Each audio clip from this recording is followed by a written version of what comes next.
Welcome, everybody. It's awesome. Thank you all for coming. Unfortunately, I didn't really expect such a turnout, so we're a little short of materials. If you're a couple and can share for today, I can make up some more, but for today, we may need to share. So, just to make sure that you came to the right class, this is about embracing impermanence and death, which are at the core of all of our precious teachings in this lineage. And it's about helping us prepare for that. We'll do some contemplations, meditations, practicing dying, and using some tools and resources to help us in the practical preparations. So, my name is Julie Hurlocker, and I'm a student here, not a teacher, and this is a workshop that will all be working together towards similar goals, I think. And since I've never done this before, and I'm very nervous, you'll see me pouring down at my notes, because otherwise I'll probably get lost and forget what I'm doing. So, and I do have to make a confession. So this is about helping to get us prepared for death. Well, I personally am probably the least prepared of anyone in this room. Have to tell a little story about when I was on one-year retreat. Lots of things come up when you're sitting for 10 or 12 hours a day in a cloistered environment. And one of the things that often comes up is sense of mortality.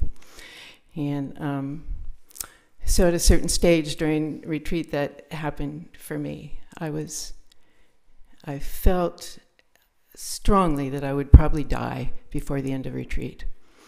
And not that I was fearful about death. I mean, what a place to die, with lots of spiritual support.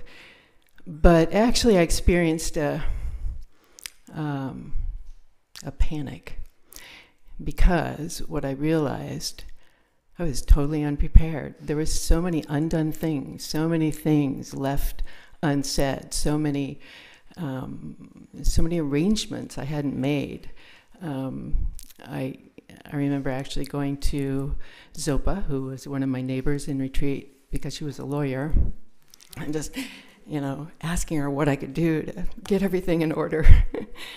So, happily, the experience passed. I didn't die, but it did help me to realize how important that was. How important, not only for my own being able to relax into the process, knowing that I had taken care of things, but also for my family and friends. And it's really an act of love to be as prepared as we can for this journey.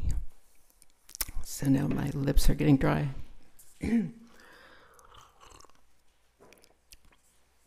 So why am I inspired to lead a group like this? I need a support group.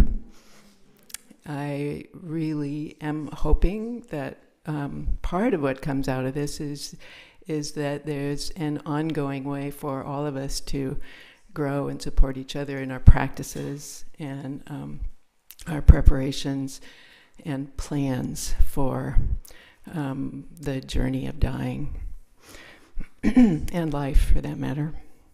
So and as a medical doctor trained back in the 70s, we had virtually no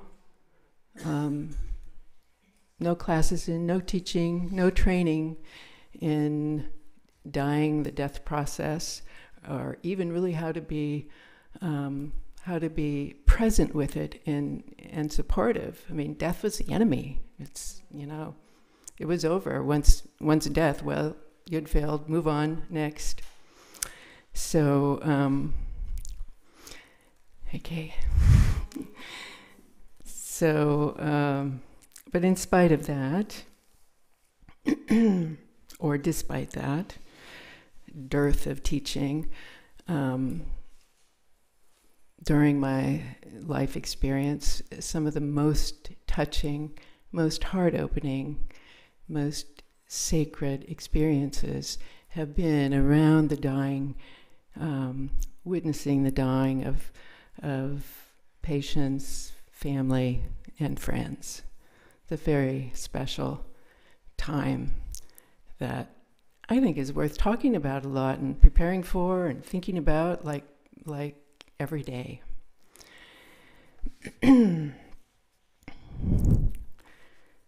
So I was going to share, I'd like to share just a couple of my early experiences, professional experiences with death, a couple contrasting ones.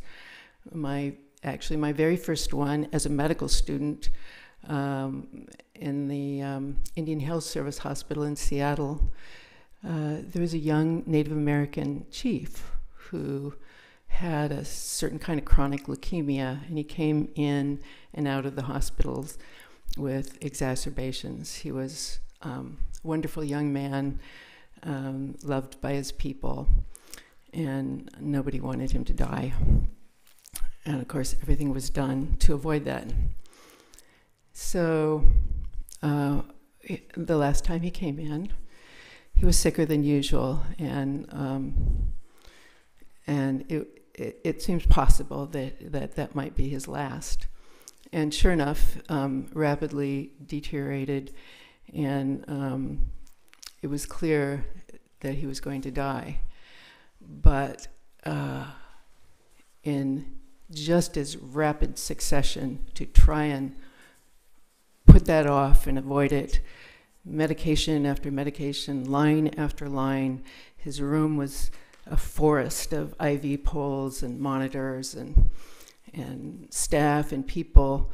A family member couldn't hope to get close to the side of his bed. And I remember as a medical student feeling how, he looked so peaceful and quiet, and like he was going through a process, but we were all frantically trying to stop it. And I'll never forget that. It felt almost like an invasion of what was happening for him. And indeed, his family weren't there to witness it, weren't at his bedside, and there was a lot of confusion and pain at his death.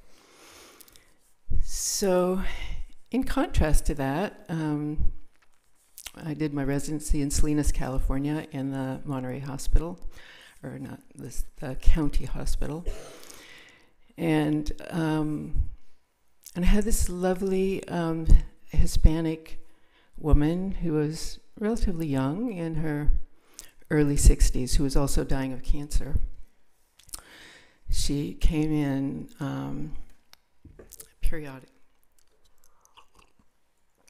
periodically to the hospital for care. It was pancreatic cancer, so she had a lot of GI symptoms, and she would come in. She was very stoic, very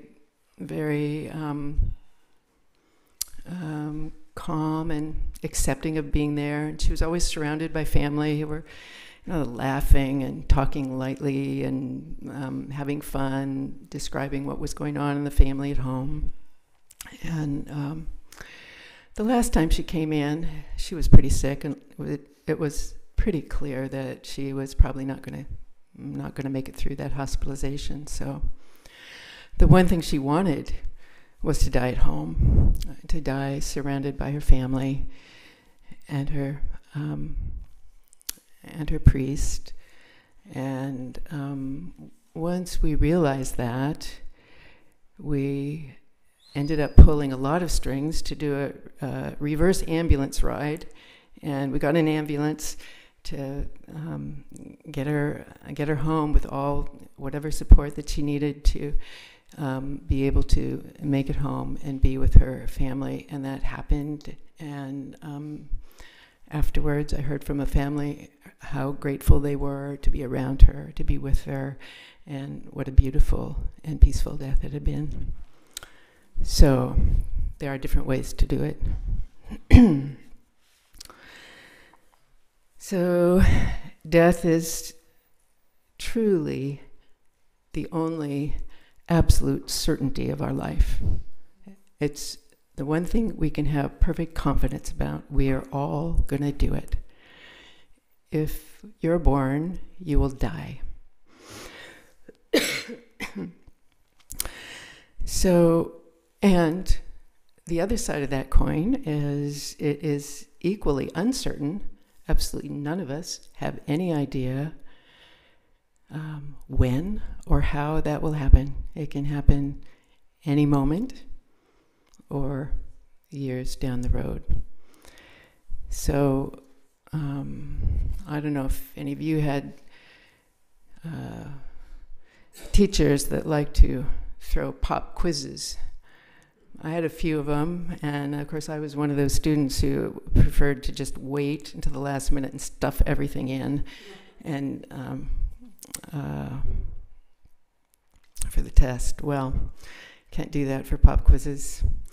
So death is kind of that kind of teacher. You just never know. So why aren't we all ready for it at every moment, thinking about it? So in our tradition, contemplation of death and impermanence is an important daily practice. Ringu Tokul reminds us that all practices have to do with dying. The death of this body, this precious human existence, is really such an important time. I mean, it's an opportunity for enlightenment, to end this cycle of suffering and samsara. It's a golden opportunity. We might actually be looking forward to it as a wonderful adventure, and be as prepared for that as we can. So I'm hoping that I want to be prepared. I want to be more prepared. I'm hoping that we will all find ways of being inspired to do that, think about it, talk about it more, bring it into conversation with our families and friends, and do diligently all of the things to put the best possibilities in place. So, to get started, I've handed out a little packet of things, and on the right is the syllabus that kind of describes the next 3 days, today and the next 2 sessions.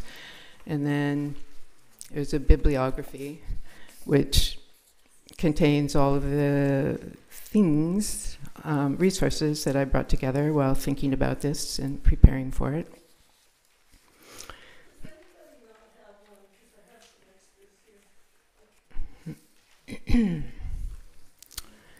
And then there are some other things we'll go through over time. But the first thing I wanted to do, I included some quotes about dying, death and dying, which are in the syllabus, but I'll read them since there may be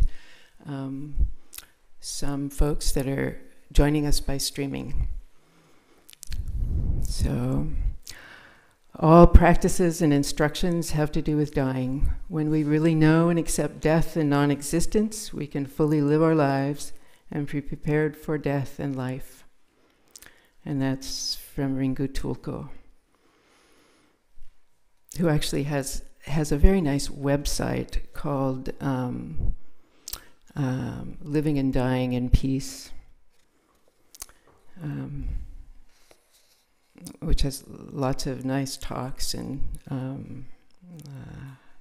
good things in it. And Anyan Rinpoche, if we are duly prepared, I can promise that the moment of death will be an experience of rejoicing. If we are not prepared, it will surely be a time of fear and regret.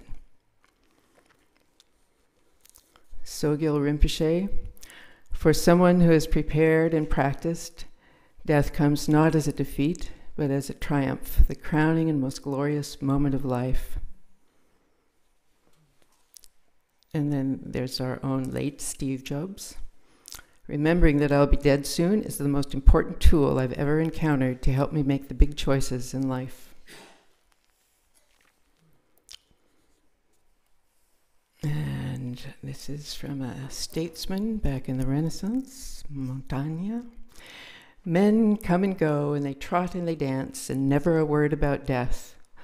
All well and good, yet when death does come to them, their wives, their children, their friends, catching them unawares and unprepared, then what storms of passion overwhelm them, and what cries, what fury, what despair. To begin depriving death of its greatest advantage over us, let us adopt a way clean contrary to that common one. Let us deprive death of its strangeness. Let us frequent it. Let us get used to it. Let us have nothing more often in mind than death. We do not know where death awaits us, so let us wait for it everywhere.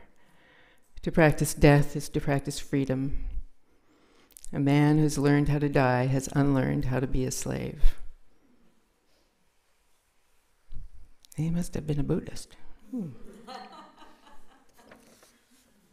then Shakespeare.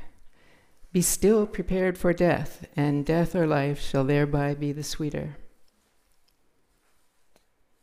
And then one last one from Holchek's book. The awareness of impermanence can serve to deepen our commitment to living a life of value and meaning. Many traditions teach the inevitability of death as the bedrock for the entire spiritual path. Plato told his students, practice dying. The Christian monks of medieval Europe ritually whispered to one another, memento mori, remember death. And one Buddhist sutra tells us, of all footprints, that of the elephant is supreme. Of all meditations, that on death is supreme.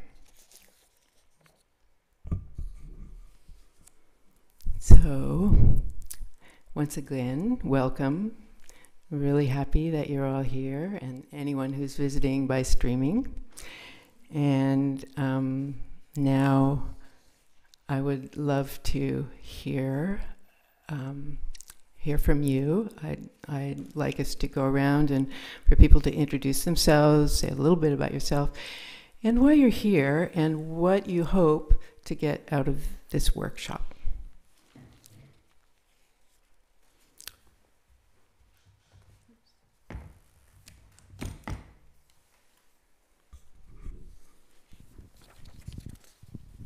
Any volunteers?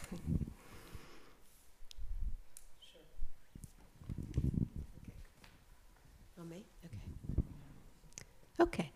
I'm Rosemary. Hi, everyone. I am reminded of how much I am interested. I noticed Julie used the word several times, preparing for death. So I'm interested in preparing.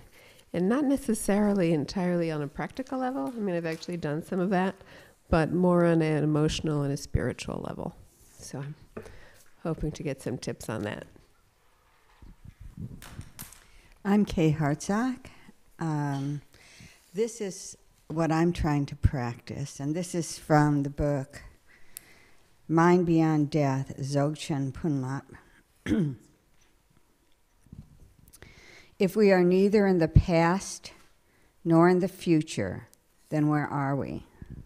We are here now. We have emerged from the past, and we have not yet projected the future. When we can relate directly in the present moment, in this way, it is very subtle, profound, and a powerful experience. From this point of view,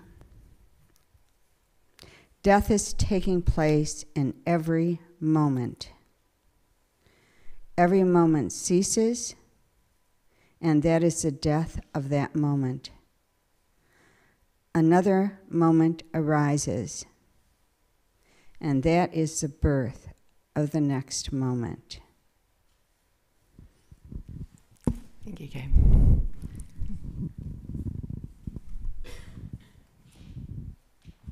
I'm Carolyn, and yesterday I learned my youngest sister's got about a month to live. And beyond that, I remember Julia saying that if your only motivation in coming here was to have companions to help you die, that was a good thing and a doable thing. And I thought that was, I didn't trust that at all. But people have passed away within our fellowship and been very well cared for. And I want to do that for my loved ones and everybody. Thank you.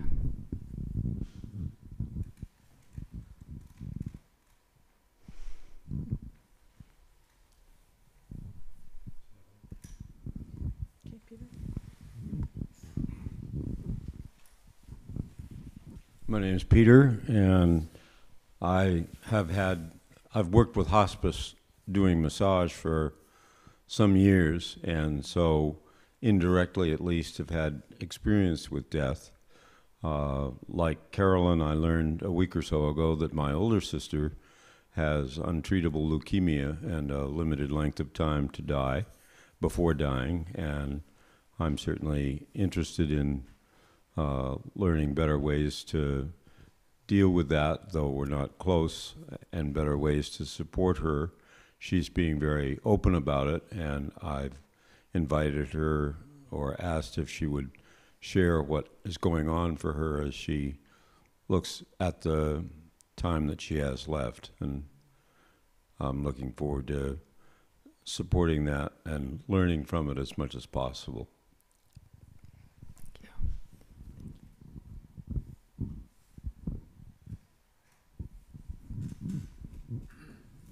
My name is Bob, and I appreciate in this Sangha sharing wisdom and tools that provide insight. So when I come to this fork in the road, then I'm able to be present with whatever arises and create a calm mind with wisdom and peace, and allow myself to really actualize my precious human birth.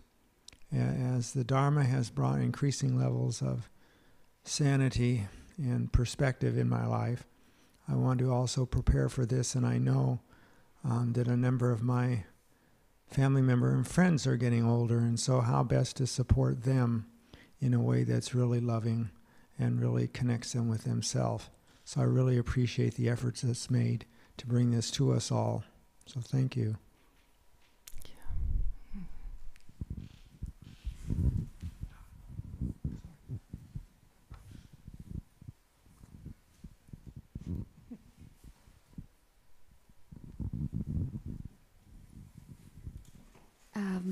My name is Salidra, and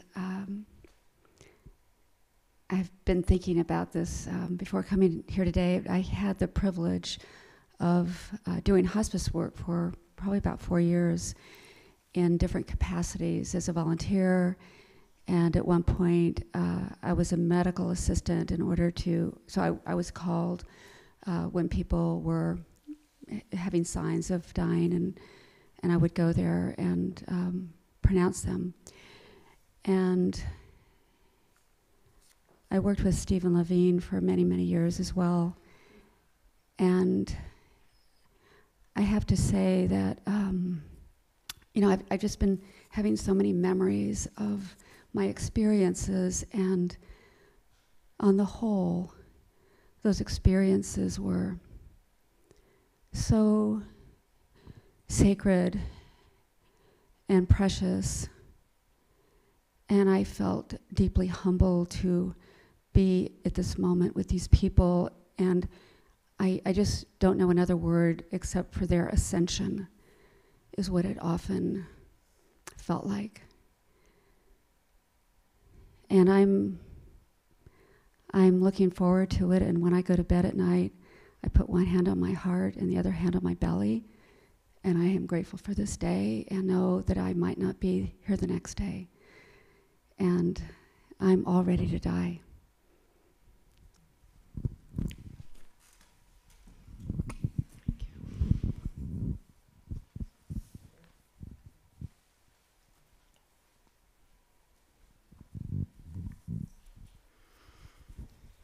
Hi, my name is Linda, and the reason I'm here is not so noble as I hear a lot of wonderful things from other people speak. However, I'm here because I've been super anxious for the last year and a half, super, and it's interfering with my life, I mean, in terms of just getting on with it. And I know my greatest fear is dying in the big boom. And it comes down to also being afraid of dying a painful death, just disappearing and not knowing where I am. So what I'm hoping is to get some tools and stuff to work through this process so I can at least calm down a little bit. Thank you.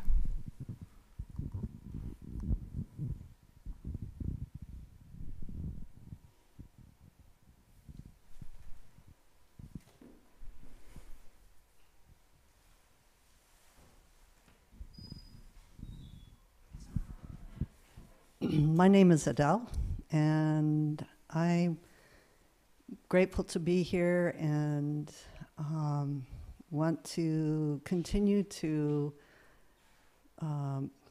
put into my stream of being relaxation as much as possible and being present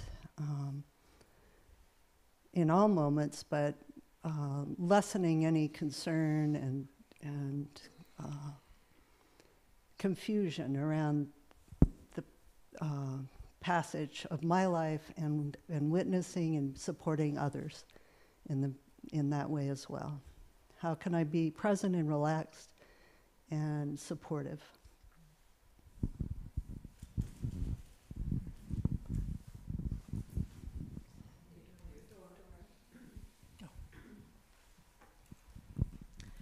I think my special interest in being here is related to having the feeling for a long time that our Sangha has just tremendous potential to be of help to each other in supporting the sort of spiritual aspect of our own dying. And I have the feeling that if we don't communicate to each other about that potential support will go untapped. And so I feel that's my special interest, is hoping that we can communicate in some way such that we would be better able to have the confidence that we have asked each other to help us in certain ways, perhaps if someone's already passed away and the family's there and no one has said beforehand what their wishes were, that it's much harder to help. So I'm hoping that we'll become more, have some tools for moving along in that direction.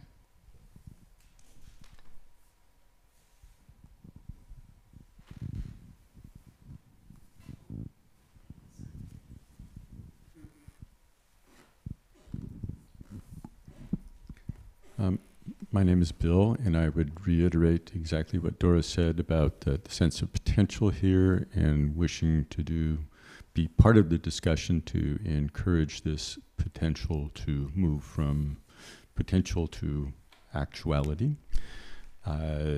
and also just to be part of the discussion along the way, and thinking about a short conversation I had with a doctor who was attending my mother, who had just had a stroke, and I was speaking rather matter-of-factly about death, and he was obviously very distressed. I felt quite sorry for him, that he could not just think about this as one of the things that might happen with somebody who's over 90 and has had a severe stroke. So just to be part of the conversation, to normalize this discussion, to make it just part of our lives. Thank you. Yes. Hi, my name is Alan, and when I contemplate death, I, of course, think about the experiences that I've had being around loved ones who passed away or were passing away, and along the lines that Julie was pointing out of not knowing when or how it's going to happen. We all tend to think about our death as that we are going to gather, want to be in a circumstance, we want to arrange circumstances where we're going to gather around our loved ones, and we'll have the support and the reminders and all of that. And I think, so that's sort of what I was able to do with my mother when she died about 1.5 years ago. But quite a few years before that, my father died, but it was an entirely different circumstance. He died in his sleep. He never woke up. Nobody knew he was ill. It just, his heart stopped working. And none of us really know what that is going to be, what it's going to be like. And so we tend to want to think about, how are we going to arrange the ideal circumstances to support us in our death? And we have no control over that either. And so what seems important is to put in place all of the internal practices, because ultimately it's going to be the state of your mind that you're observing. But then looking at how my mother died, I could see that one of her biggest concerns was that everyone she was leaving behind was taken care of.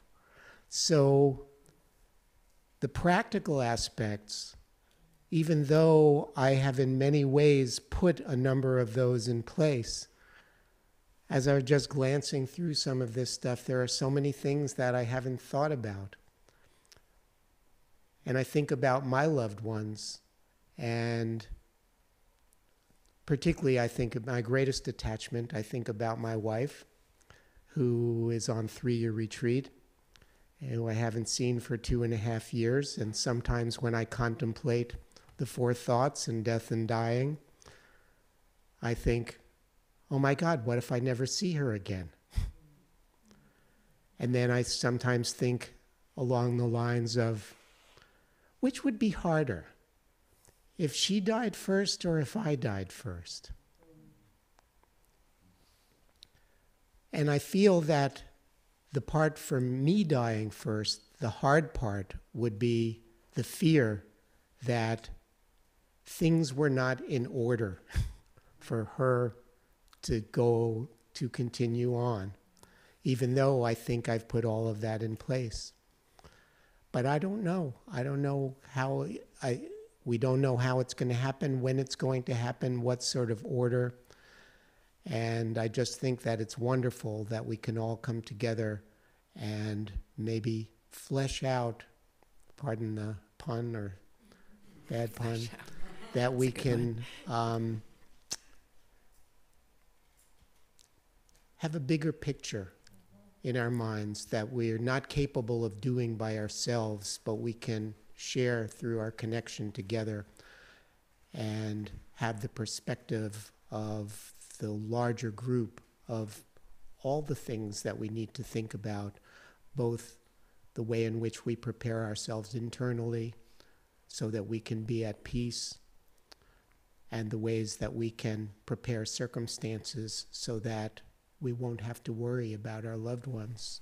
because that's one of the biggest distractions that will happen. And all this stuff of all these books and things, it's, you know, it's like what happens in the bardo and all the, you know, it's like, I think what I'm just, I've for many years, I have just been, I hope that I'm just, I don't want to have the experience colored by a set of beliefs. What I want is to be in a position where I am open enough that the curiosity that I feel, what's really going to happen, not what I believe or what somebody told me or something, but to be open enough to see it as it unfolds, what it really is. And I think the only way we can really do that is if we're calm enough. Thanks for listening. Thanks, Alan.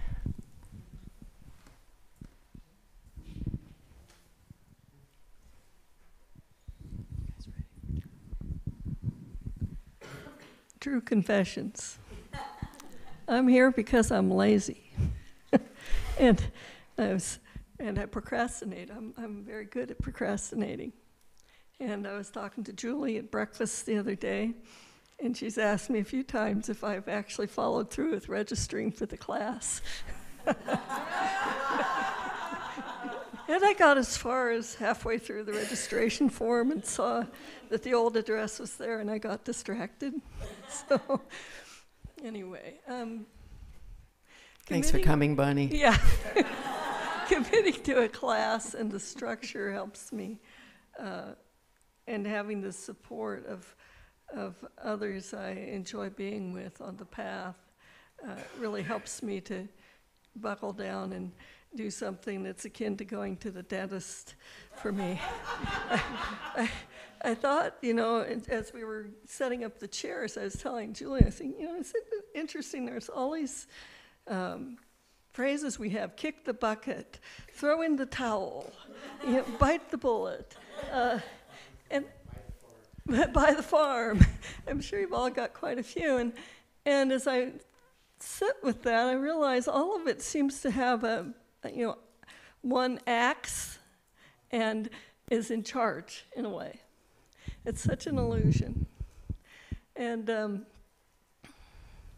I've, for the past number of months, been involved with getting prepared as a neighborhood emergency team person, so I can be part of a solution if a disaster happens.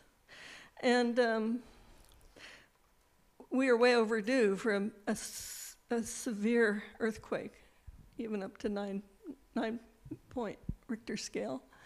And I more and more realize how much I live in denial. To be prepared for that. And it's a similar thing for death. So I think by going through that, I think this must be the third death and dying kind of class I've gone to, or at least started. And I'm hoping that by repetition, before I die, I'll get it. And so I'm looking forward to what comes next. I'm Diane. I've also been to a couple of classes at my TRIPA about death and dying. And right now I'm going through the process of watching my parents age 88 and 90, poor health, and they are really good at denial. And it's just such a, having gone to, taking Buddhist classes and reading books, it's, that is so important, but how much time do I really spend thinking about it myself? It's like pulling teeth.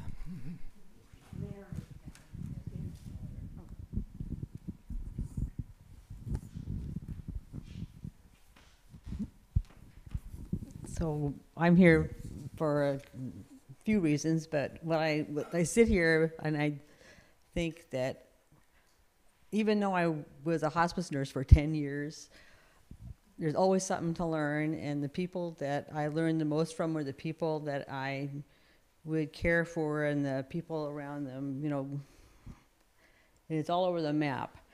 So I come here as a person that I feel like I know something, but I also know I don't know something. So your experiences definitely illuminate some things, but there's always something. There's always something else that I can learn from other people.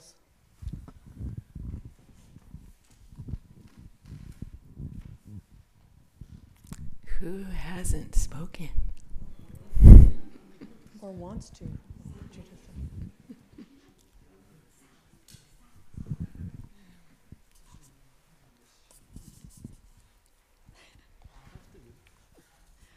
Hi, my name is Judith. I'm really grateful to be here. Grateful to Julie for having this for us. I think that I'm pretty much known in my family as having this as kind of a favorite topic. If you talk to Judith for long enough, eventually you're talking about death. So don't talk to Judith for very long because it's coming. I think I'm here because I'd like to take advantage of the opportunity in dying as well as I can, both for myself and for the sake of all beings. I think I probably won't do as well as I'd like to do with that. I don't do as well as I'd like to do in most things, but I'd like to get a little closer to being able to take advantage of the opportunity when it comes. So thank you again. Hi, my name is Alesh. I'm here besides a personal interest in that topic, for obvious reasons.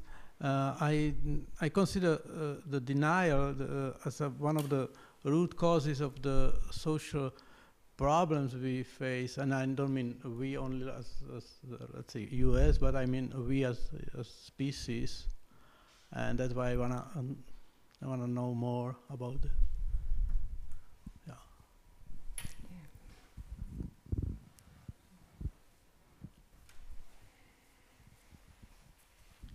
My name is Nancy Ann, and I'm 49.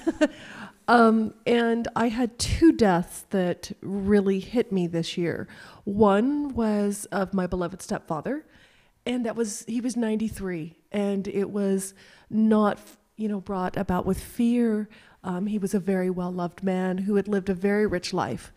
But another death that affected me very deeply was of somebody who was only in her maybe 3 years older than I am. And she had had a heart attack about 4 years ago.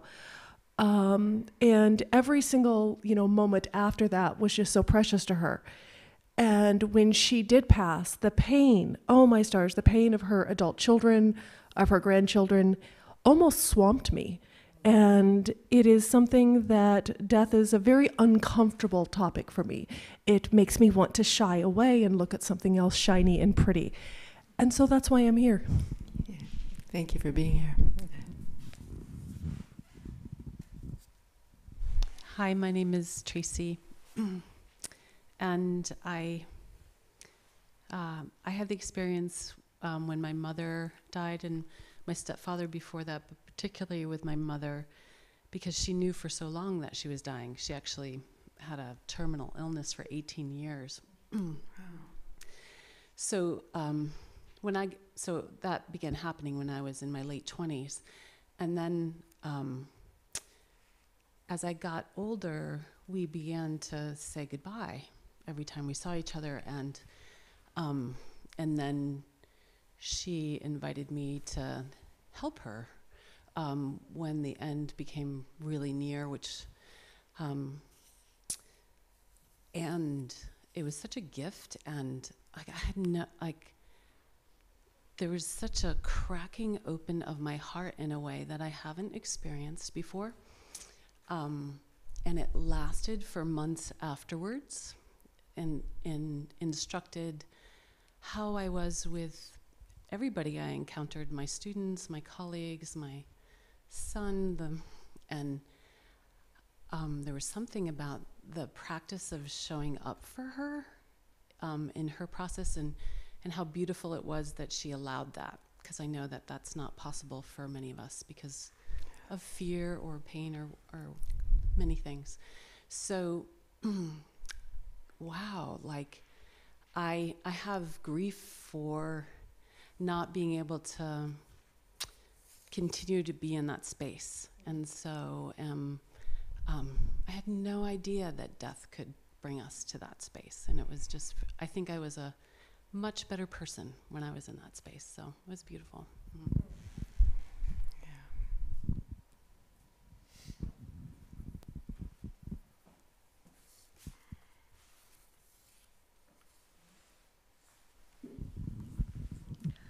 My name is Elvita, and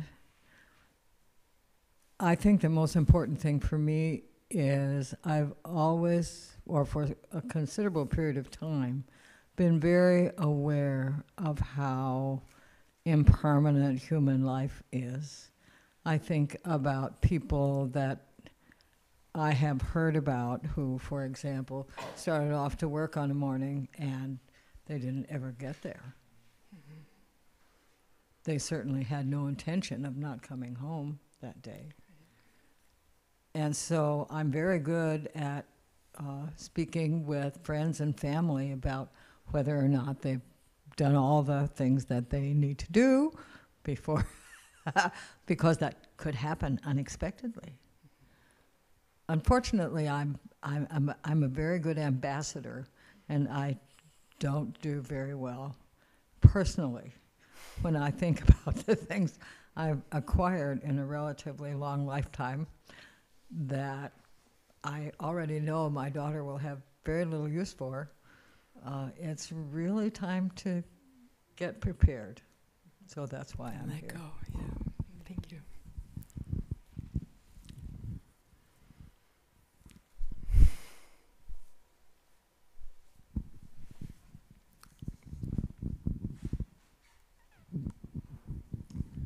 Hi, I'm Moira, and I've experienced, I don't think any more or less, when you get to my age, people do start dying after a while. And my parents died 33 years ago, and that kind of cracked my world open, going to Stephen Levine's workshops. And then my husband's, I feel like I've been preparing for death with every person that I've been with that died. And I realized with the last death of my mother-in-law that it's not just the dying process, just like it's an easy thing to do, but it's the little deaths. You know, it was her loss of balance and seeing her accept that after a while. It's the loss of her bowels and seeing that she was okay with being cleaned up. And it's all those little things that do help prepare us. And being with people that are dying really keeps you focused on the present moment. And when I'm there isn't any fear. I don't get there a lot, but I do try to visit when I'm reminded of being anxious or fearful or worrying about things. And I'm hoping that this will help kind of spur on that philosophy and practice that I have had. Thanks.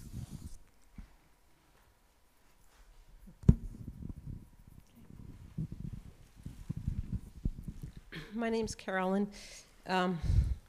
A couple years ago, I was in a severe car accident, very serious, and the people I were with, we all got out fine without a scratch, and it could have gone the other way. And I realized, I thought like all my life, yeah, I'm ready to die. And then after that, I thought, hell, I am not ready to die. I was shocked. I was just so shocked of how unprepared I was, and because I never envisioned my death like that. I grew up in a family where everybody was born at home and everybody died at home, and everybody died when they're in their 80s and 90s. So that's my idea of what death is, not that car accident that could have ended that way. Yeah. So here I am.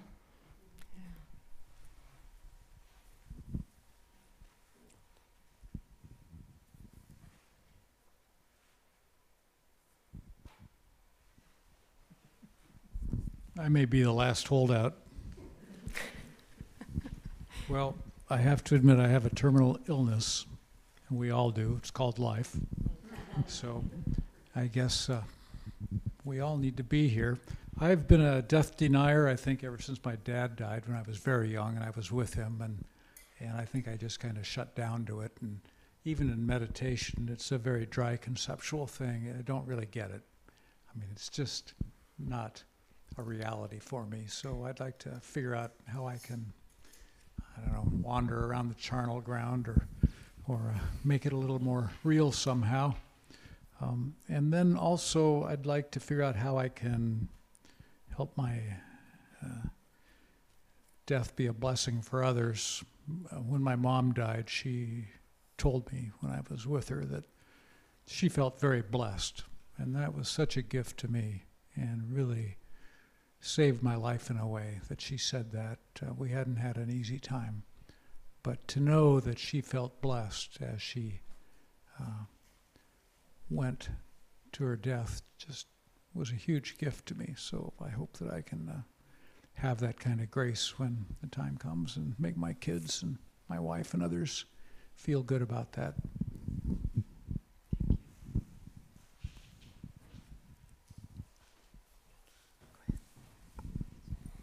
Yeah, good afternoon. I'm Kevin. Of the 2 or 3 books that have influenced me so eventfully that I read before I was 20 years old several decades ago, one of them was the Bardo Toro, on the liberation through hearing in the intermediate state, also known as the Tibetan Book of Living and Dying. It's profoundly influenced my view of what living is and what dying is and what being born again is, having a rebirth. And recognizing that becoming ready, practicing towards readiness for that intermediate state is what living could be considered to be. Yes. The second is, I saw a film recently, or a TV show, I forget which. There was a very young character in it, not in any way particularly Buddhist, who had a wonderful thing to say. I thought, oh, I've died before. It's no big deal.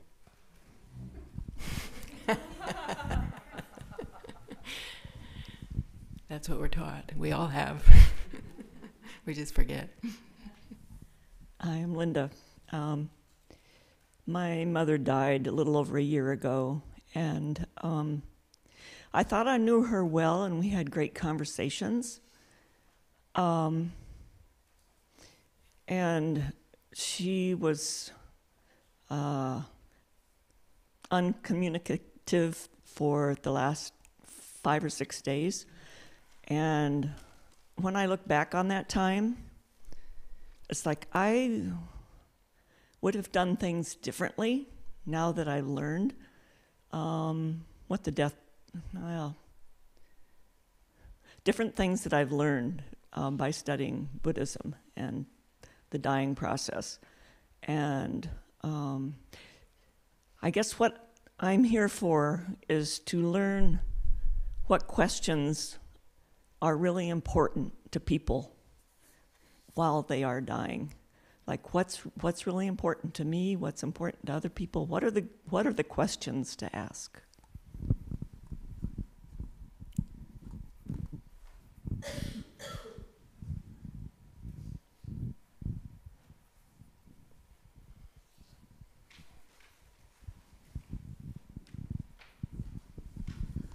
Hi, I'm Crawford.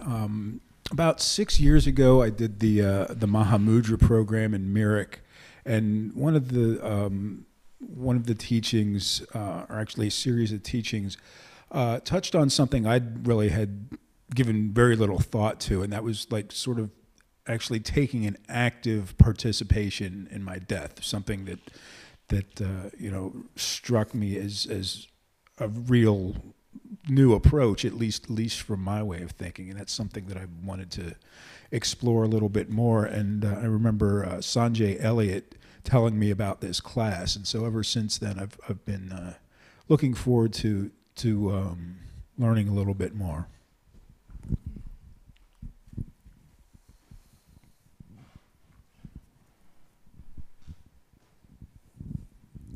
There are just a few people left. I wonder if you want to at least say your name, if nothing else. I'm Willa, and as I've listened to everyone, I said, yes, those are the reasons that I'm here. But something that I never thought of until now was that my son would remember me in the best possible way if I cleaned the basement out before too long.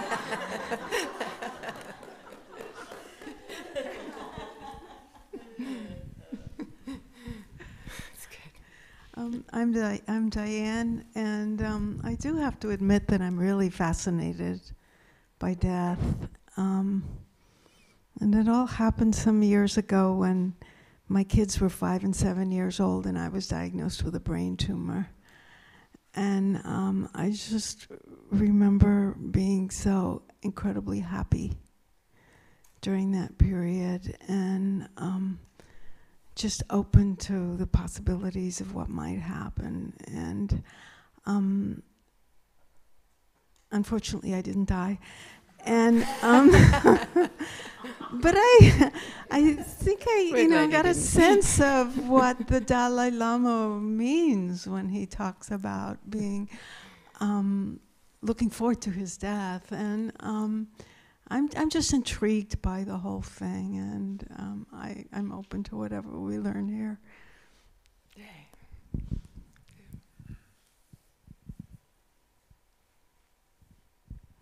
Okay, anybody else want to say their name or?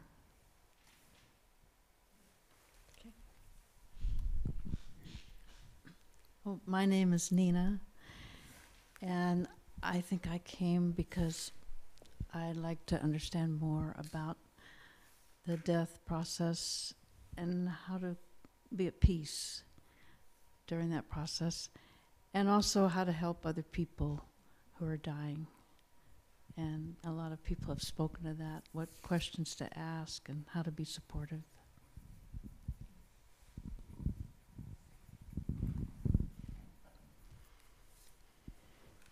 Are we there? Anybody left? I guess that just leaves your it turn, Sally. to me to just say I'm bringing the microphone back to the leader.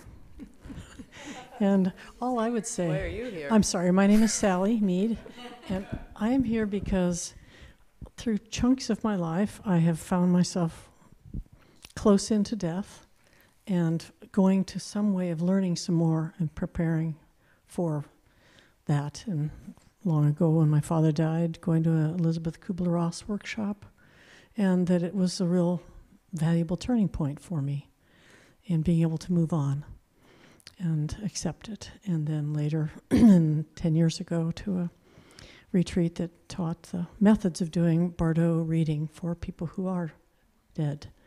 And that was valuable. So this seems like another tipping point in terms of coming up close to this thing that we all get to do. Thank you.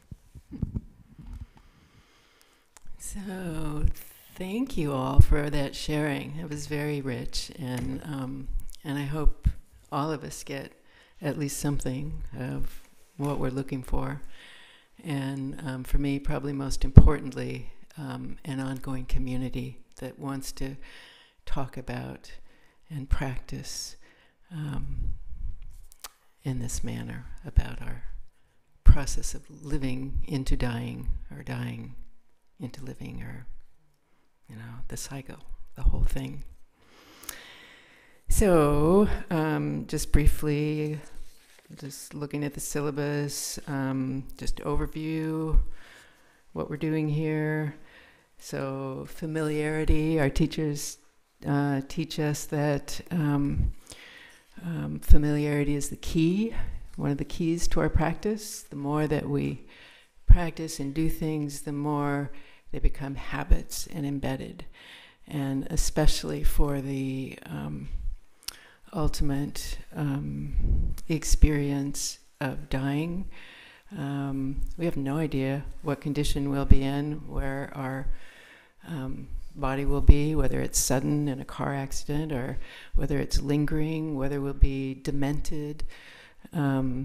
So what we've embedded into our being in our practice are will be the most important thing at that last moment, is what we have in our mind. It's the only thing that we can take with us, absolutely nothing else. So the more that we do that now, the more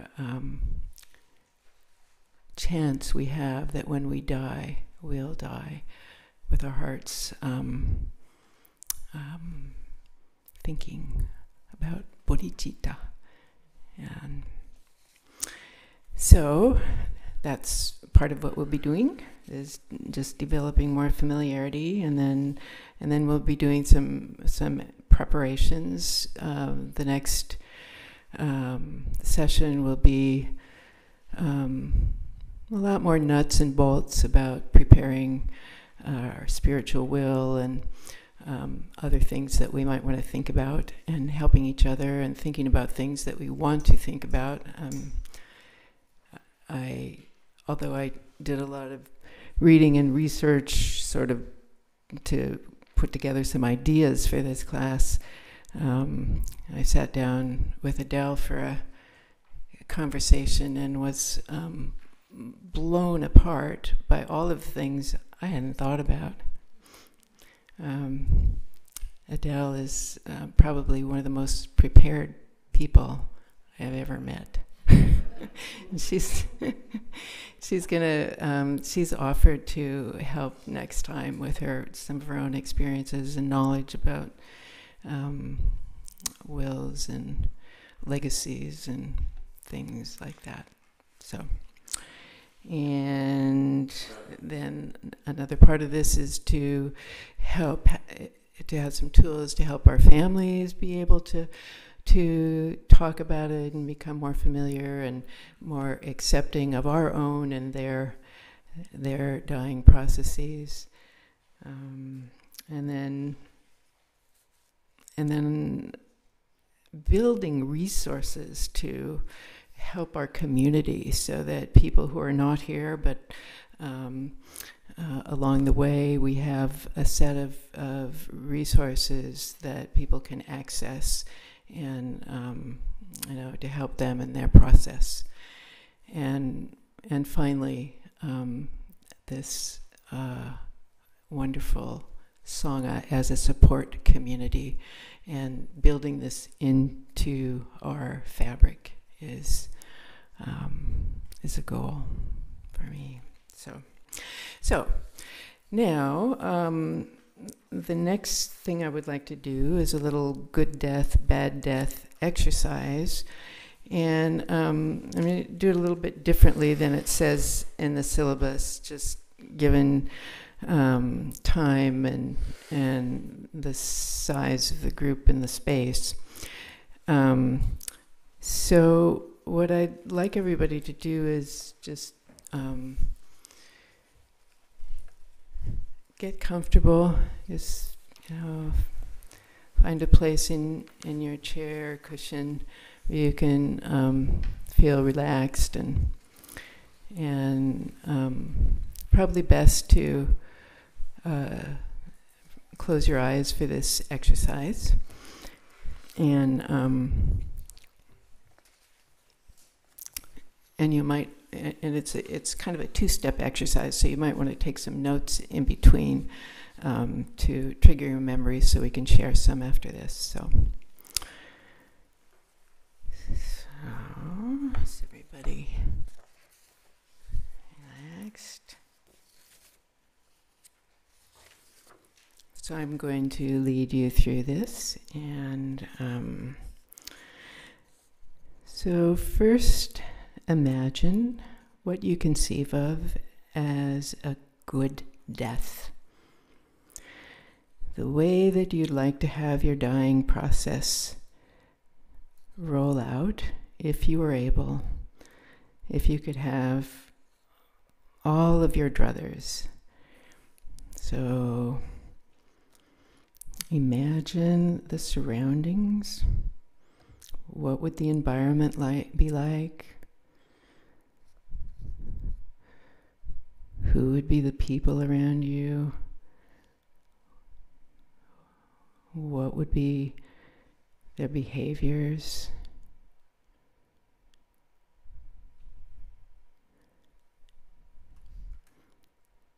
Just imagine your perfect death and fill in as many details as you can. And think about, also the consequences of your dying on others. Just imagine it to be the perfect for you and your family and others. Just take a few minutes now to just imagine that scenario as detailed as you can.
And as you do this, think about the parts of this that are most important to you, the most meaningful and of value.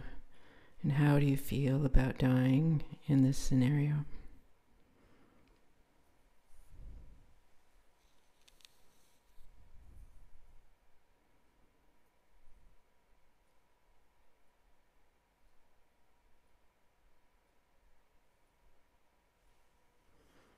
And when you're ready, just kind of shake off the experience. Maybe take a couple notes to remember. And then just let yourself come back to being fully alive and well, more or less.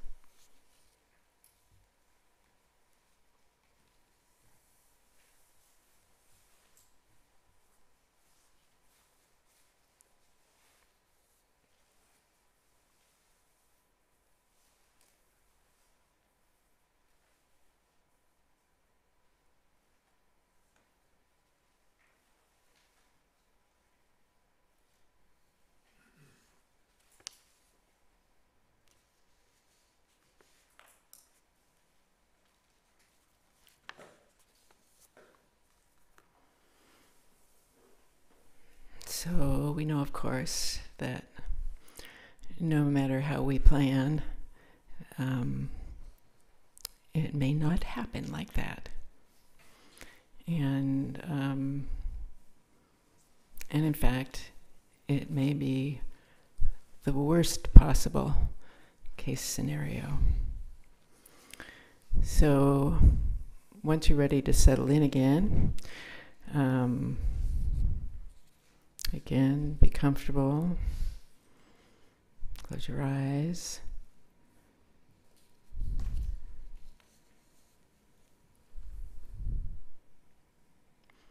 And now imagine the worst possible scenario that you can, the opposite of the kind of death you hope to experience.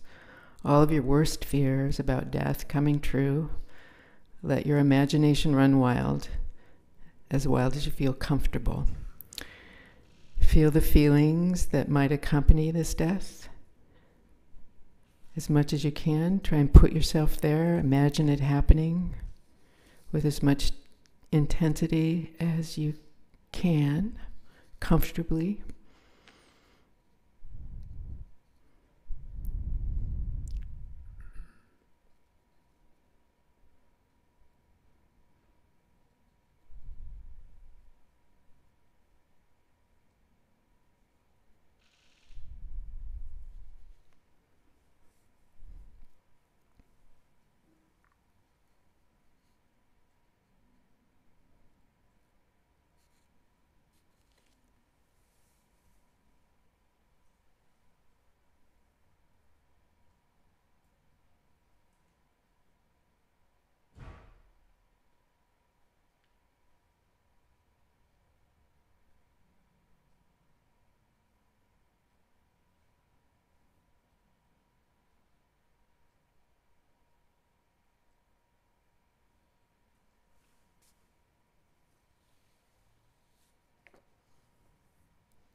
So once you feel that you've been able to get in touch with this, let yourself observe the suffering.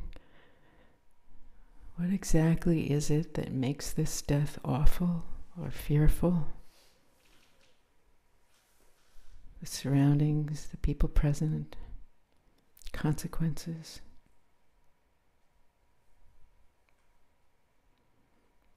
How you feel about death and dying in this particular circumstance.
So when you're ready, just come back and shake off that experience.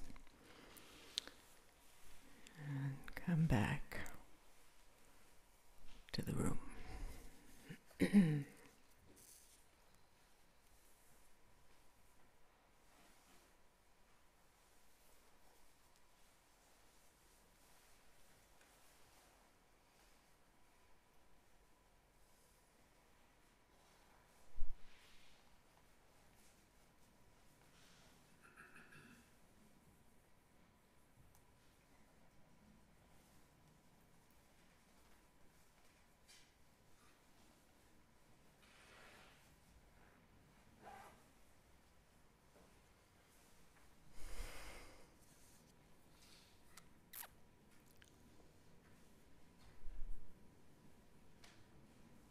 So, what was that like? Thinking about where the joy or suffering comes from in these scenarios.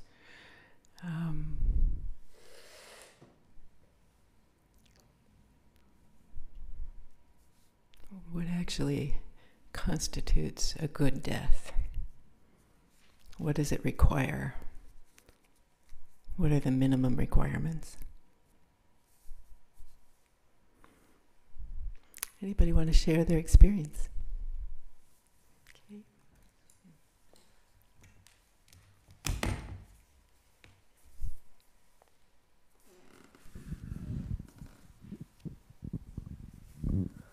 For me, it requires being in the presence of love with people who cherish me.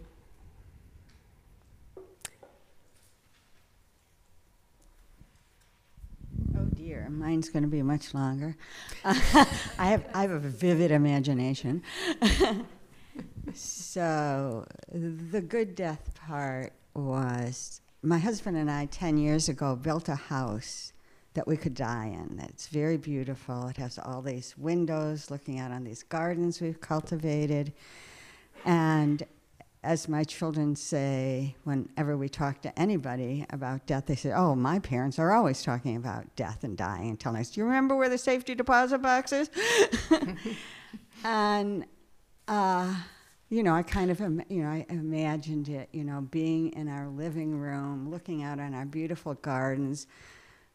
One of my cats crawls up on my tummy, and my children, my daughter plays the harp, my son plays the piano and the drums, my husband plays a harmonica, and so that was kind of like that was a good thing. The bad thing was being tortured to death, like being captured, because I travel a lot, being captured by, or kidnapped or something, and being captured by people and being tortured to death, the worst, pulling at my fingernails, cutting off my ears and my nose, and not having anyone who loved me around me, and just, kind of feeling that. Fortunately, I've given birth a couple of times, and that was pretty painful. And then it came to me that my only choice at such a terrible moment with people actually trying to hurt me and kill me would be to not hate them, to give up, to not hate. And that just came. So.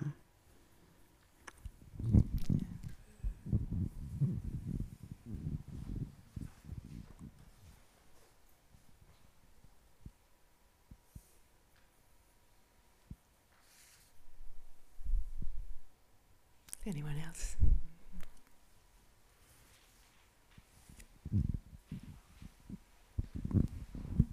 For good death, because I'm a control freak, everything must be properly taken care of. Wills are done. The children don't have to worry about anything. The disposition of house and property has already been prepared for. that is a given for good death for me. But then a huge part of it is good death or bad death to a certain extent does not matter because I know I've been loved, and that will carry me regardless. Because I too thought about torture or things like that. But then again, what has always anchored me is my family. So good death is to know that my children, there's laughter, there's music, there's dancing, there's love. And I will know that my daughter Caitlin will be the matriarch next. It's all good.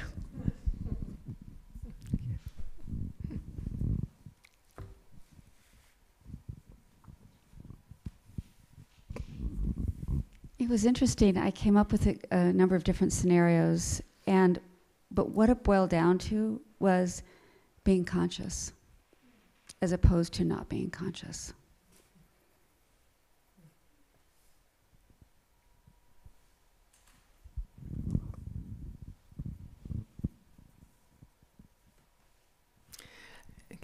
Can I, Sally? Can I ask you, Salidra, what it felt like being conscious in a bad scenario? What is? So my bad scenario would, I don't have a sense of direction and I get lost, and I've always had this fear. I'll be hiking and then I'll go down a path and all of a sudden I can't find my friend, and so there's anxiety attached to it. But even with that, it was like, okay, then I would probably lay down at some point, and when it was imminent, I have a feeling, which I might be just optimistic, but that I'll return to something inside of me that I can rest in.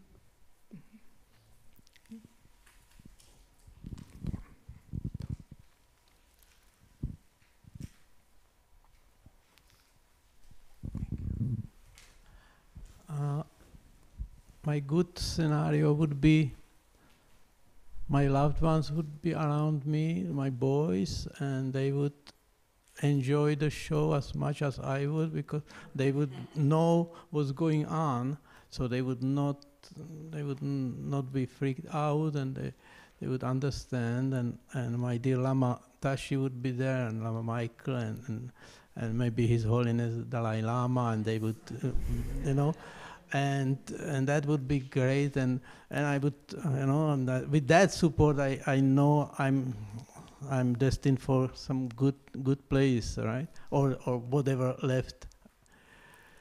And then the worst scenario would be the same people, and we are all captured, right, and they are tortured in front of me, and to death, and then I am tortured, and I realized that in both of those scenarios, the death would be actually liberation, right?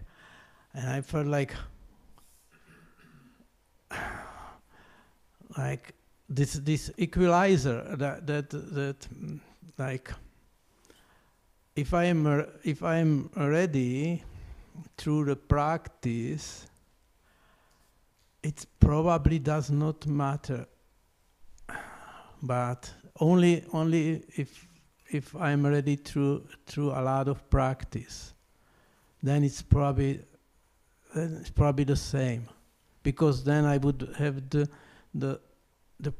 I would practice the non-attachment even to my sons, and yeah, that was the moral of the exercise, that I have to practice much more than I do.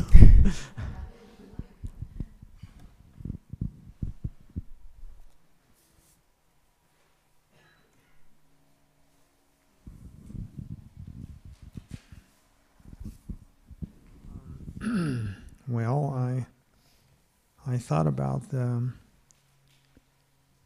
my intention that may the ending of my life, my precious human birth, benefit all beings, and I feel deeply, completely connected and one with all that is, and supported, and I am loved and cared for, would be my ideal. and I would remember who I truly am, and I'd be peaceful and curious about what was going to go on. This is interesting. So I'd be completely trusting and feeling loved and connected. And I would have known that I would have taken care of all the practical things, that would support those loved ones in my important areas in the world, which is really the whole world, be taken care of.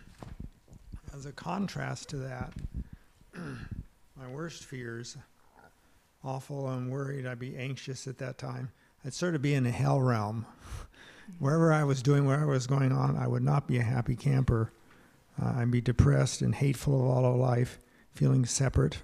And the deepest fear and horror would be I'd feel separate from other people and not trusting. I'd be fearful and anxious, whatever I was doing, and not happy, not a happy camper.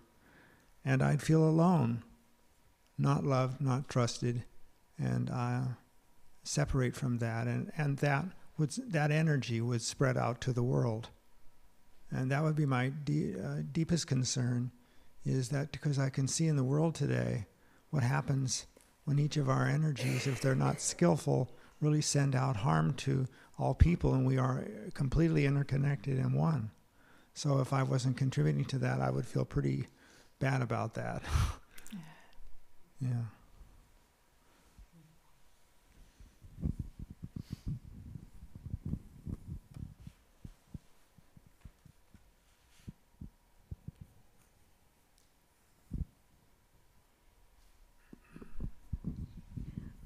I'd rather not share the good death because it was very, very private and intimate for me. And actually, it was my idea of going alone, and it was very good for me. However, the bad death was just this tremendous amount of darkness, screaming in the screaming of thousands upon thousands of people. And we're all together stuck in this like a tar pit, and none of us can get out of it, and it's just globbing, and the noise, neon, it was this very sharp light that was not helping. It was like a stab. We were being stabbed, and the screaming and the hollering and the smells were so toxic. And being unable to separate from the group because it was such a big group thing. And that was the terror too, that we were all going down together and all be stuck together. And the torture part was in there. So that's where I ended it up.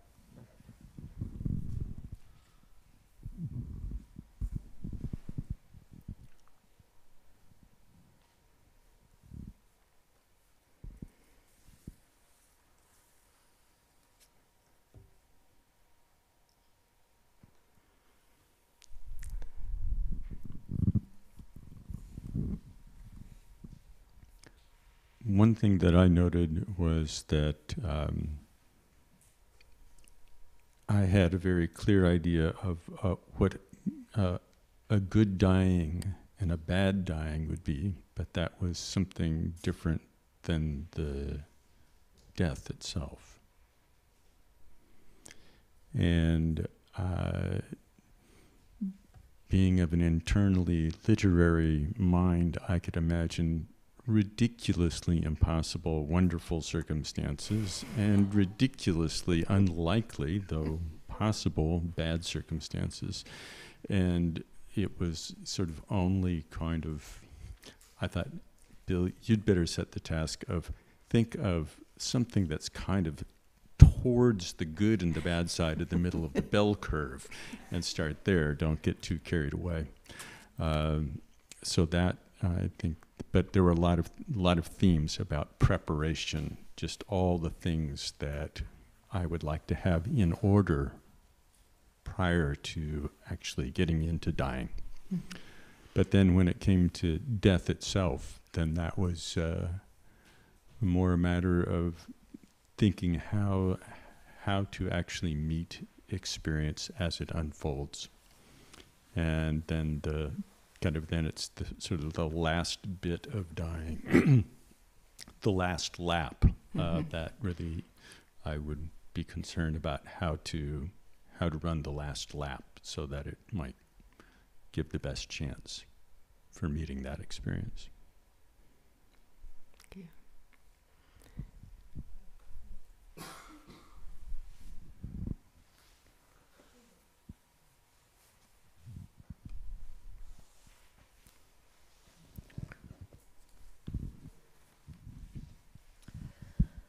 Well, some thoughts I had were, so the ideal is having warning, like I want to know ahead of time, and knowing that practical things are in place.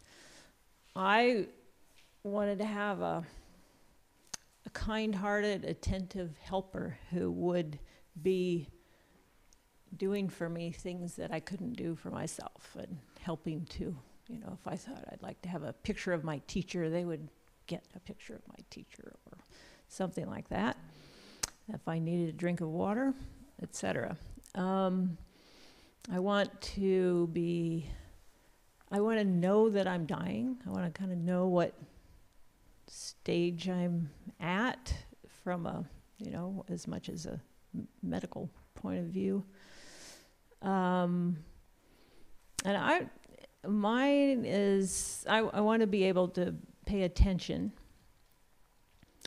So, well, no, before that, I want a way to remember simple pith instructions. So these might be things that I wrote down beforehand, you know, maybe from a teaching or a book or my own way of thinking about it that I've worked with before, and then somebody pulls that out and kind of reminds me in my haze of, you know, medications or whatever. And I don't want to be distracted, so I want people present to be either like focusing on their own practice and trying to be really present and kind of supporting in that way more than telling me a lot of stuff at the end. That was my vision.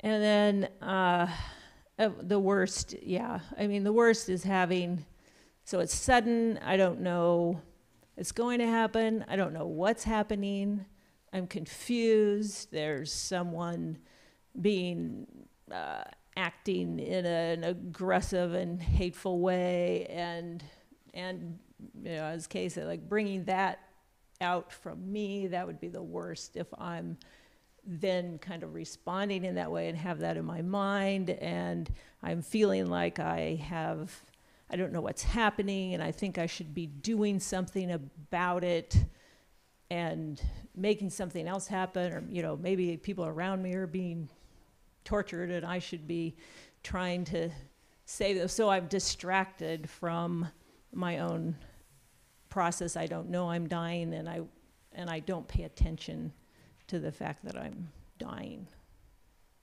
That's my worst.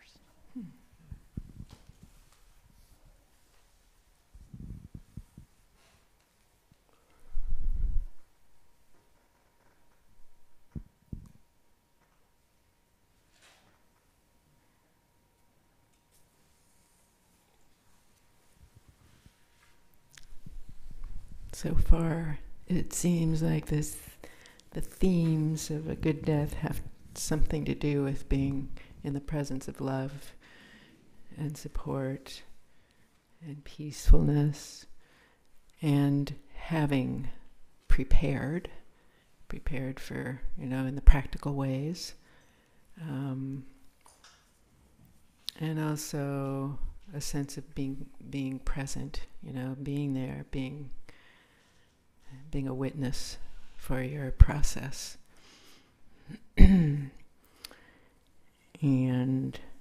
on the other side, the sense of being separated, the sense of of being distracted and not wanting hate to fill your heart, darkness, being confused or, not aware of what's happening.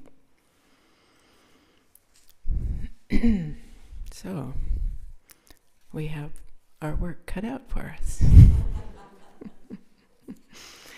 Anybody else want to share anything about that experience and what it speaks of in terms of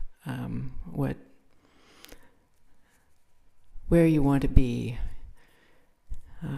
or not be when you're in the dying process? Yeah. One little addition. That is so brief. It would be important to me, if it were possible, to be in connection with nature, so that I could really feel in the presence of all of life, and see that out my window, or maybe I am in a natural setting when it happens. And that connection is almost as important to me as the people connection. I'd just like to add that 2 years ago, our family had a really profound experience where on Christmas Eve, we were getting ready for our daughter to come home from Sacramento on Christmas Day, and we got a call from UC Davis Trauma Center down in Sacramento that she had fallen 35 feet and was in critical condition, and we needed to get down there as soon as possible. This is my little girl. And so it was sudden, so unexpected. I'd never seen my husband cry before. I was actually the one who changed her plane reservations, made our plane reservations, rented a car, got down there. We got down there, had to go down on Christmas Day. And she was in ICU, surgical ICU. She'd gone through an 8-hour surgery and was hooked up to all kind of machines. And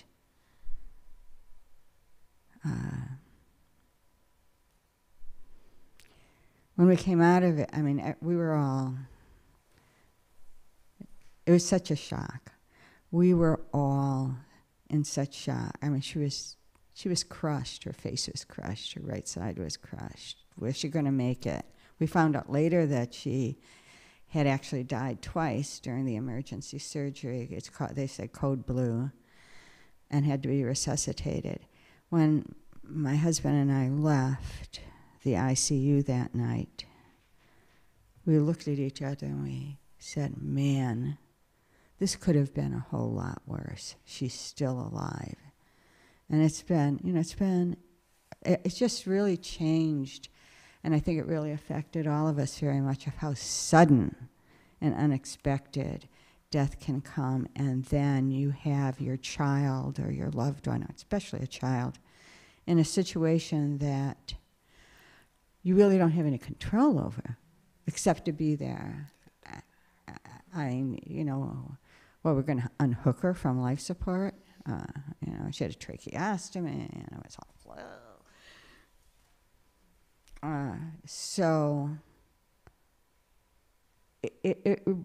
We'd always talked with our children about death, because we had our children quite late in life. And we knew that we would die when they were quite young. So we've always had these discussions about things practical, and how do we appreciate life right now, in this moment, knowing that something like this could happen. And I think that's all. It's been such a valuable thing for our family. And for me personally, I never thought I would have to worry about my daughter. I thought she was always the straight and narrow one. Wrong.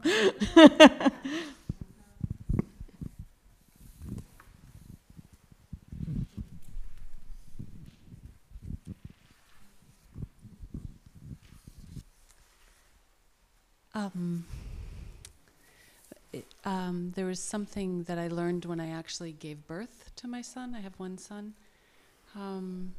that I have thought I would like to carry maybe into the dying experience. When I had done so much preparation to give birth. I had this immaculate, long, detailed birth plan. Down to the nitty-gritty, I had my friends, and they had already had their plane tickets, every detail was arranged, and it went exactly the opposite. And it went into the scenario that I thought was like, oh, absolutely, I do not want my birth to be this list over here at all. And the birth was a lot of that list over there. I pushed for 5 hours. I pushed for an hour in the backseat of a car to get to the hospital during traffic, and I was exhausted and in pain. And then emergency C-section, and what I realized once I had the pain medication, so the spinal pain medication, so I could just actually stop pushing. And it was just like, okay, well, all this, and my midwife is reading my birth plan to the obstetrician who's going to cut me open. And he's like, as they're running the gurney down the hall, and I'm awake, and he's like, nope, we can't do that. Yes, we can do that. Nope, we can't do these other things on the list, so it was, and then it was just, I just like gave into it, and it was, all these strangers were around me, and all these beeping, and there was just, what could I do? You just like totally give over. And the anesthesiologist came the next day into the room, and I was able to have my baby in my arms. It was the first day you were able to do that in a hospital, and he said, there was something just so magical about what happened in that room when you came in and you had got the spinal, and he said, I never come back to see patients afterwards. I'm just the anesthesiologist. He said, but I just, like, the room was aglow with whatever was happening. It's like, I just wanted to come and say, wow, that was amazing. And I said, yeah, that was amazing. I didn't think I wanted it that way. And it was really amazing. So I'll just share that. Yeah. Thank you.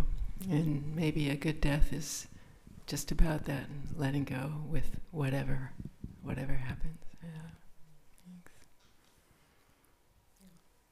Thanks.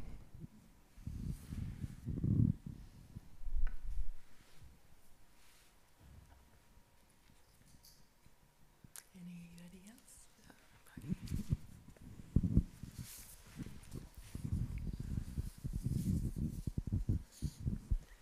I always wanted a paint box with all the colors, all the options. And so part of the problem for me in the best possible death is wanting both to be not distracted, to be calm and quiet, to have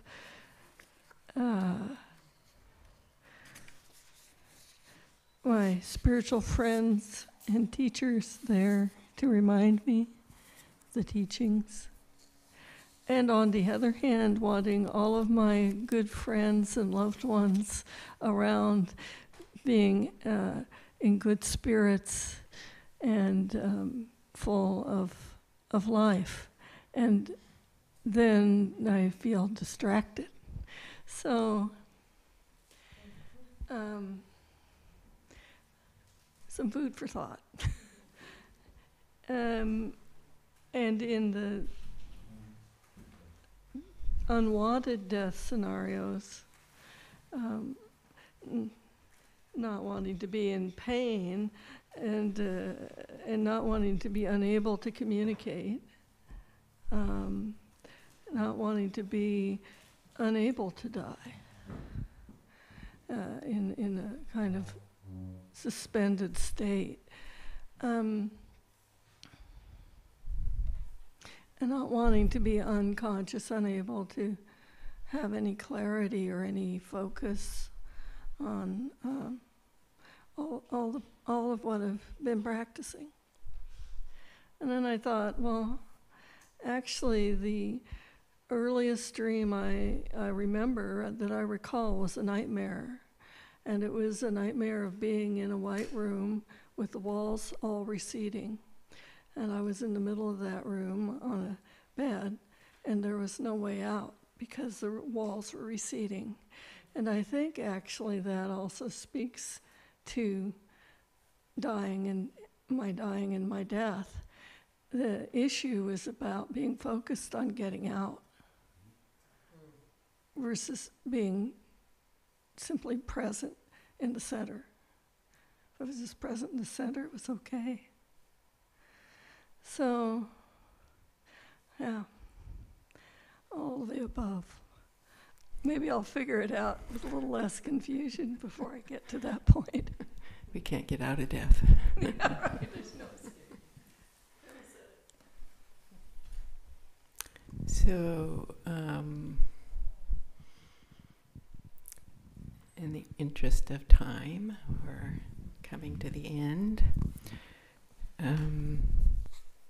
I wanted us to do one last contemplation before we finish up, and this is a meditation called Contemplating Our Priorities. So, I don't know, I forgot to mention at the beginning that this is casual and relaxed, and I didn't schedule in a break if you have to get up and go to the bathroom or get some tea or whatever. I should have said that an hour and 45 minutes ago. Sorry. Now we're at the last 10 minutes. But hopefully people have taken care of their needs. So, if we have the patience for one more contemplation, if everybody can get into a comfortable position, letting their minds relax and their body as well. We'll contemplate our priorities.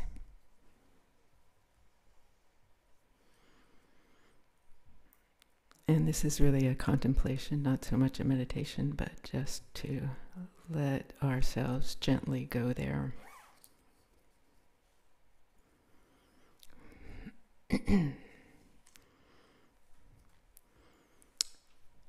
So recall that we will all die. Each evening we go to bed and are convinced that we will wake up in the morning. We make plans for the next days, weeks, years, even our old age. Most of us are probably convinced that we will live until old age. Some of us are already there. Most of us go to bed with this same feeling, yet many people do not wake up in the morning. Death has taken them. So now we have the opportunity to really set our priorities. So let your posture settle, breathe deep into your body. And now imagine that you are an old person on your deathbed. Probably you have more wrinkles on your face, more stiffness in your limbs. Imagine your face as realistically as you can. Imagine that your breath is shallow, your body is tired and frail. Ask yourself, what goals would you like to have achieved by this stage of your life? What was most important for you in sustaining your daily life, your work, your relationships, your creativity, your spirit? What things are around you and where are you? Who's with you? What do you want your life to be like when you are an old person?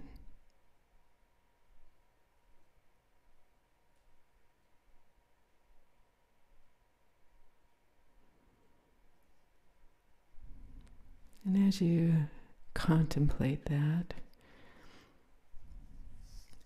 begin to ask yourself what you can do today so that you can be fulfilled at the end of your life? What do you need to let go of now to create a life filled with meaning? What do you need to take care of now so that old age may be a little easier and freer?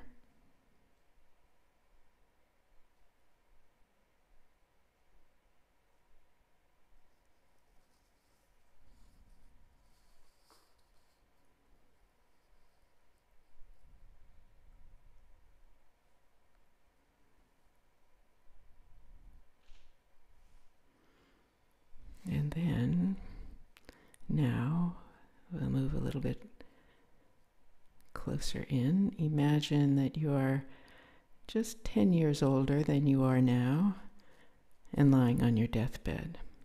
How old are you? And who's standing by your bedside? What do you wish to have realized and achieved by this time? What are your inner and outer goals? And what do you have to do today to achieve those goals? What do you have to let go of? What is wasting your time?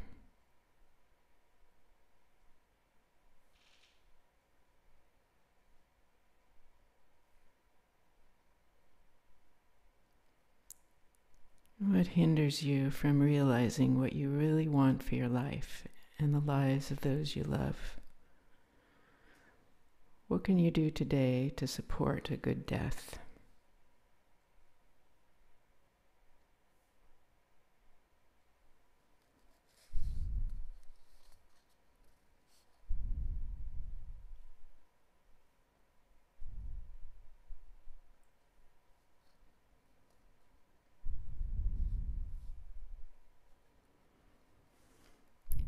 Now imagine that you will die in 1 year. You'll probably not look very different from the way you do right now. You're lying peacefully in your bed, prepared to die. What can you do at this moment to support your peaceful death? What gave your life meaning?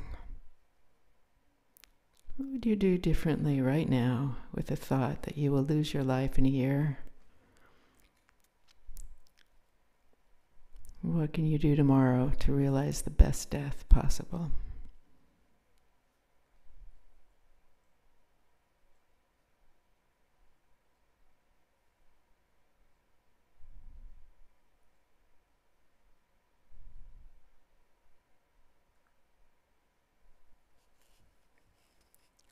Now imagine that you will die in 1 month. What would you change? What do you need to do so you won't leave so many problems behind? What do you need to let go of?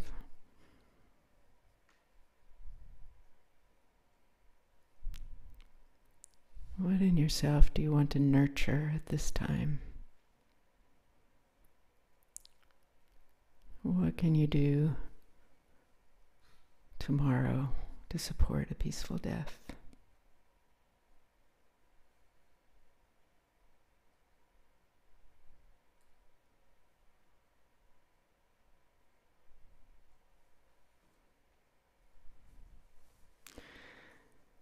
So now imagine you go to bed tonight. No big deal. As you're falling asleep, you realize you're going to die. What is the most important thing you can do in light of this possibility? What has been the biggest gift you have received in this life? With whom do you want to share your love for the last time?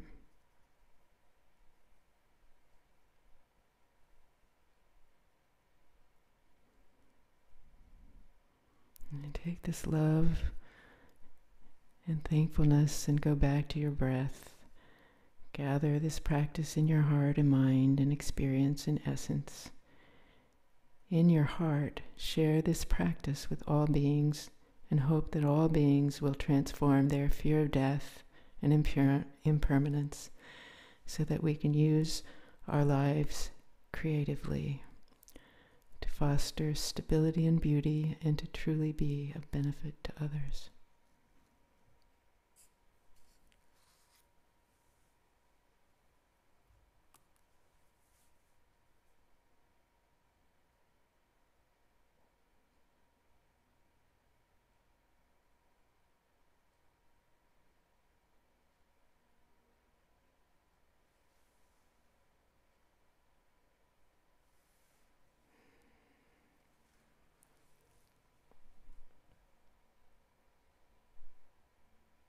And now I'd like to dedicate our time. By this virtue may I quickly realize Mahamudra and establish all beings without exception in this state.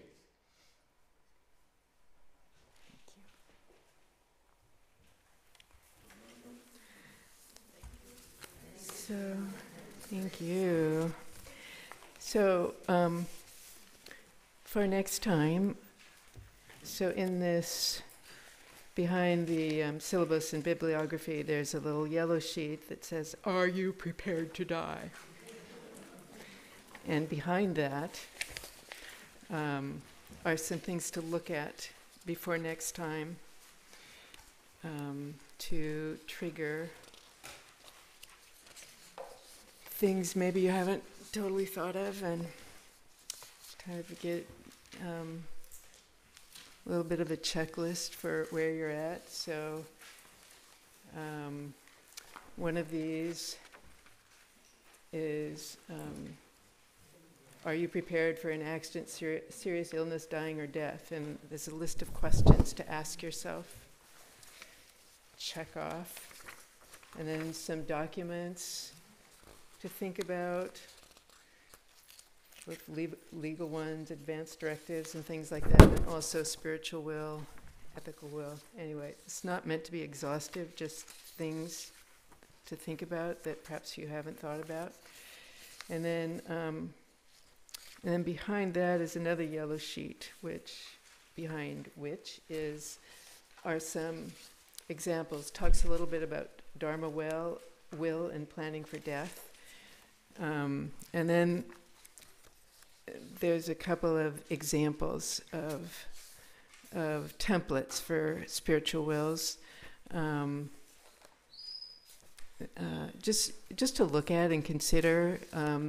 We'll all be unique and different in how we do this. There's one very detailed one that I took out of one of the books that has lots of Dharma details, and then there's this really simple one that I made up for myself as a simple starter. I'll probably add and change and shift. And then also one that someone else has done. So these are on one sheet but different sides. Just some ideas that you can look at and think about. And then on the other side, so next time we'll be doing some contemplations in practice, but also talking about actually doing some of these preparedness things. And during this week before next time, I copied off a number of contemplations and meditations that's behind the yellow slip that says Contemplations and Meditations. So I encourage you to look them through and try them out. Choose one or two or all. Do one once a day or 10 times a day, or once during the week. Anyway, to feel more dimensions of this process of preparing for death and dying. So, like, one is a charnel ground meditation, and there's a one around sudden death, I think, and just a number, and a more detailed one looking at our priorities, and so there you go. And the final day, the third day, we'll spend more on the actual stages of dying, and we'll do the 5-element shamatha and dissolution of the elements at the end of life. So there it is. And for those, if there's anyone streaming, and of course I don't know if there is, all of these materials are available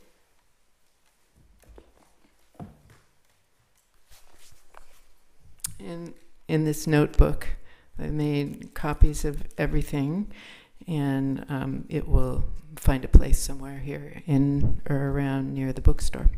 So, thank you all for your patience, for coming, for sharing, and look forward to next time.